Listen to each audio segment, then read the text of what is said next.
Well, let's bring in Rabbi Susan Silverman from Jerusalem. She recently launched that Anne Frank Institute, mentioned in the report, to help Africans facing deportation from Israel. Hi, Rabbi Silverman. Thanks so much for speaking to us. You at least know that given the government currently leading Israel, you're up against some very powerful people in taking the stance you've taken. What drew you to this cause?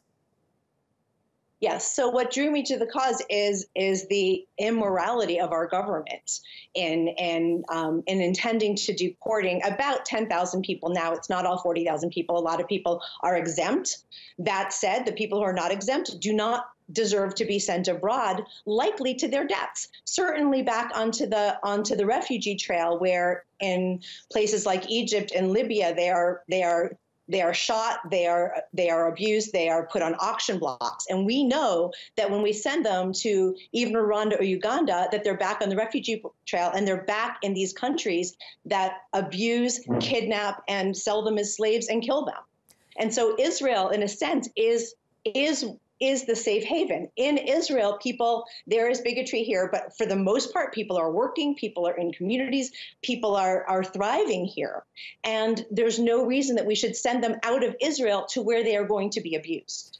And so you're calling on Israelis to actually hide some asylum seekers, physically hide them, and to hide refugees. Tell us more about your approach and then, of course, the resistance you've encountered.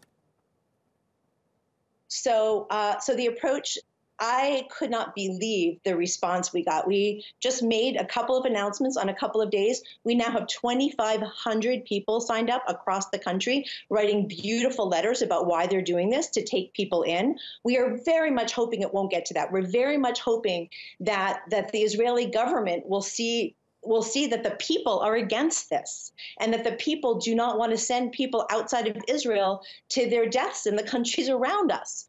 And it's our moral imperative to stand up for these people. Now, Israel shouldn't just allow people to stay. We should do more than that. We're a startup nation. We're second in the world only to the US in patents, and we're this tiny little new country. Why are we not applying our innovativeness to moral issues? We could create Startup Nation University for refugees, where African refugees are trained in cutting edge technology, in power, in agriculture, in medicine, in all kinds of things, so that when it is safe to go back to Eritrea, people can go back with these incredible skills to build a startup nation of their own.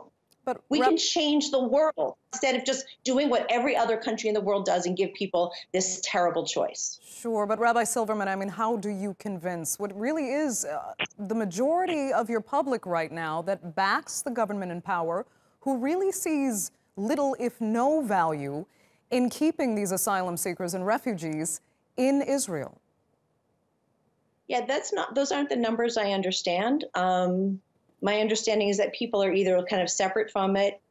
You know, Bibi is very much like Trump. He's got a small but vocal right-wing base. And he plays that base because he's done some political calculation that that's what's going to serve him.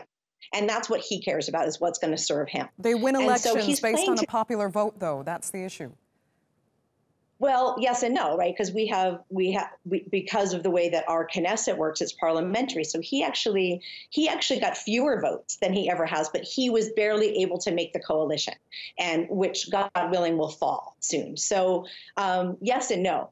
And also, people from South Tel Aviv who I have met have said, we are so infuriated by the way we are being presented, that we're anti-immigrant, we're anti-refugee. We are not. There's a few people who are really vocal and against it, and we are embarrassed that those are the people that the government has chosen to highlight. So you know as well as anyone, you highlight certain things about a certain block of people, and then everyone believes that that's everything, where that's not true about any country. Not Israel either. Rabbi Susan Silverman, unfortunately, we're going to have to leave it there. Thank you so much for joining us on TRT World and for sharing your perspective. Take care.